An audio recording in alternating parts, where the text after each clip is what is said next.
Hello students, I'm here with another online lecture for you. Today's topic will be 100 Years War. I have already mentioned this conflict in the end of the last video because this conflict is between France and England, and I mentioned that this is just a period when they started to have a really lot of conflicts about territory. It all started with the invasion of William the Conqueror. He invaded England, and that's how all of dynastic problems started. It means we know that dynasty is ruling family. So one dynasty is when father is king, his son, his heir of the throne, and so on and so on. So this is dynasty. For example, France, there was Valois dynasty, or we mentioned, for example, Piast dynasty, Rurik dynasty, Merovingian, Carolingian, and so on. So, there were dynastic problems between England and France. This meant that, for example, the Duke of Normandy was the vassal of the French king, but in the same time, he was the king of England. Normandy, we know that Normandy is the territory in the north of France that was conquered by the Vikings. It was called after them like the land of Normans. So the Duke of Normandy was vassal of the French king. So French king was feudal, so he was superior over Duke of Normandy. And in the same time, the Duke of Normandy was King of England, who ruled some of the French territories in exchange. It's a lot of complicated, but we have to understand this because this is really the basic of the conflict between France and England. Zhrním vám to trošku po slovensky. William Dobyvateľ, ktorého sme si vlastne už spomenuli pri Vikingoch, bol vojvoda z Normandie, Duke of Normandy. Stal sa anglickým kráľom, ale takisto bol vazalom kráľa francúzskeho, lebo Normandia bola vlastne iba jednou časťou Francúzska. Tým pádom tá zem bola ako keby zapožičaná a musel byť určitým spôsobom lojálny. Na druhej strane anglický kráľ vládol aj niektorým francúzským územiam, ako napríklad Normandii. Takže bolo naozaj veľa takých rôznych sporov o jednotlivé časti Francúzska. A takisto vlastne Francúzsko zase malo pocit, že anglický kráľ je vazal a jednoducho stále sa hádali o to, kto má pravdu. In the first half of 14th century, Charles IV of France died heirless, so he had no son. And the nobles had chosen Philip VI of France, who established new dynasty, Valois dynasty. So the last dynasty, Capetian dynasty, established by Hugo Capet, was replaced by Valois dynasty, established by Philip VI.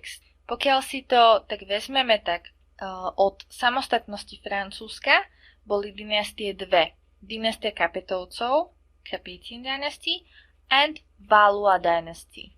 Dobre, tie predtým, ktoré sme mali Merovejovcov a Carolingian, čiže Karolskú dynastiu, tieto boli vlastne ešte vo Franskej ríši. Čiže čisto medieval France si pamätáme Capetian dynasty and Valois dynasty. After Philip attacked Flanders, it is a territory in modern-day Belgium, the border between France and Belgium. The war started between England and France because this territory, the Flanders, was vital for the English fabrication. There were many of this fabrication, and all of this was attacked by Philip VI of France from Valois dynasty, and this kind of made the unsuccessful royal candidate Edward III really angry, and he started the war with Philip. Of course, Philip, when he attacked the Flanders, was also aware of possible conflict between these two countries. At the beginning of the war won the English in the Battle of Crécy, 1346. We mentioned this battle when we were talking about Bohemia, because, for example, John the Luxembourg, John the Blind, he died in this battle. So he was as well fighting on the side of French. This is just really as an interesting fact, so you don't need to remember that. I just wanted to tell you that this was also kind of important for our history as well. So this was the first battle that was won by the English, and the second one was Battle of Poitiers. Prosím vás, pri týchto slovíčkach je aj dobré, že máme teda takúto možnosť, že vám môžem nahrať video, lebo chcem, aby ste aspoň trošku tú výslovnosť vedeli. Áno, že aj to Valois, vždy väčšinou, keď máme na konci ois, čítame to ako ua, Valois a tak ďalej.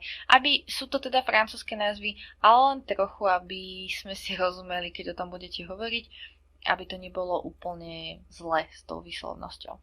Čiže tu máte Poitiers.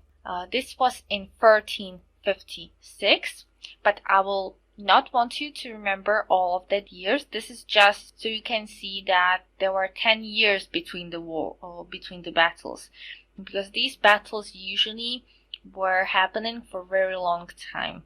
So for several years. And there was also the Battle of Azincourt, where Henry V of England became the regent in France, and the French King Charles VII of France controlled a small territory around Paris. So this was the result after the Battle of Azincourt. So the English king became in fact regent in France. So this meant that he was temporary king, and Charles VII of France controlled the territory around Paris. So actually he had only a really small territory and nothing more. So very interesting situation.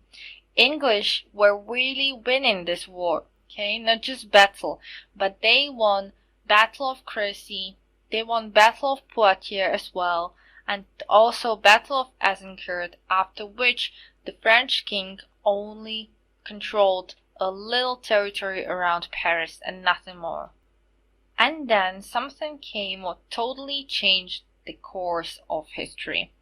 And that something was actually someone, a 17-year-old French girl whose name was Joan of Arc, because she was from Arc, which was town, and her name was Joan or Johanna. She had also the nickname afterwards, the Maid of Orleans, teda Panna Orleánska, and I suppose that every one of you have heard about her, at least something, or you've seen something in the movie. So she became the spearhead of the uprising, so she was the figure that was leader against the English. She basically claimed that she was sent by God, that she could hear voices, that the God was telling her that she can save France and she will be the leader of the army and God will make them win the war. Of course, nobody trusted her from the beginning, but after some time where she was winning a lot of battles, and so on, and she was really only 17 and a girl, so nothing like that was actually in the European history before.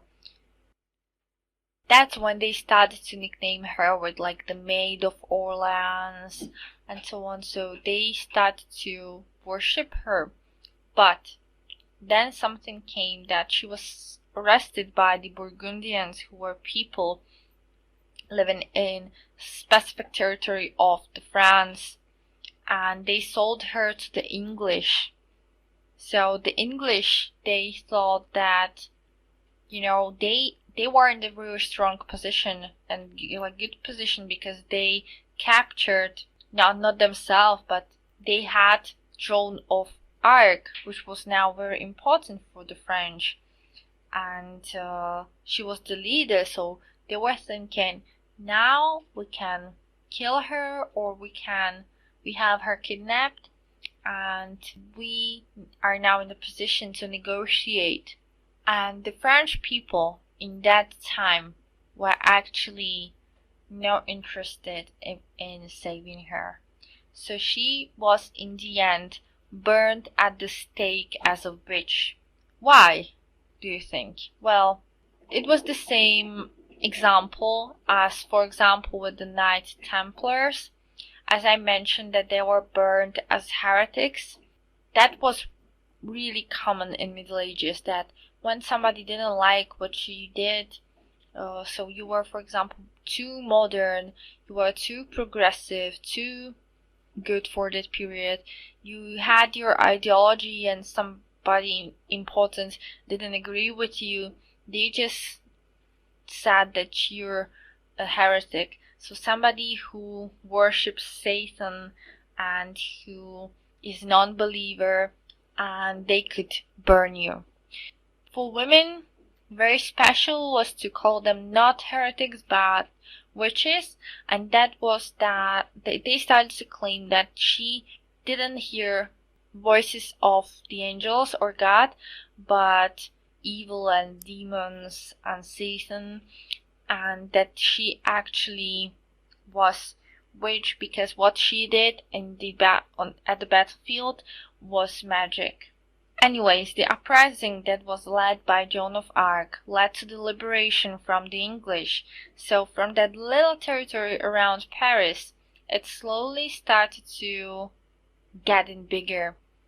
So they were liberating France from the English, and the really only the very last city controlled by the English in France was Calais, which is harbor, very close to England. It's on the coast of La Manche, and this is like a sign that she was really a symbol of that people, and they were fighting for her. And anyways, she was burned as witch. Her personality is very important in 100 Years' War because she was the one who changed the course. Before, the English were winning totally, so the Edward III led the war, but just from the beginning, because this year was actually taking place for more than 100 years. It's just called 100 years, but actually it took 116 years to solve this conflict. So it was only started by Edward III and Philip IV for France, Edward for England. 3 battles happened. These you should remember: Battle of Crécy, Battle of Poitiers, Battle of Azincourt, all of them won by the English. And after the Joan of Arc was killed, she was burned at the stake, France was liberated by the uprising, and actually the France won its own territory back. So from 100 Years' War, we already have the England and France with their conflict solved, not totally, because they had more arguments within the history, but from that period they had at least really clear borders between each other. After the 100 Years' War, the borders of France were shaped, and this also helped the system of the centralized power to be created, so king and the nobility, because from now on the king was really stronger, because now the France was really united. So only one country as we know it today, with its borders that we know as modern day France, as modern day French borders. So that is the biggest result of the war, and that actually helped France to spread more the nationalism.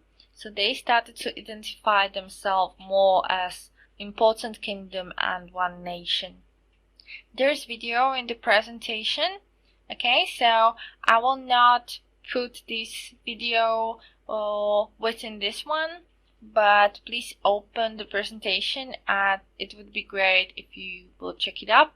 Maybe you can find some better way how you would understand this topic in the video, but actually it's pretty much what I told you now.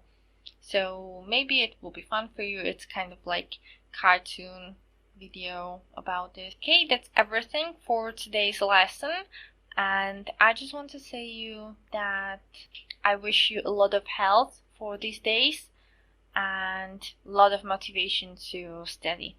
Bye.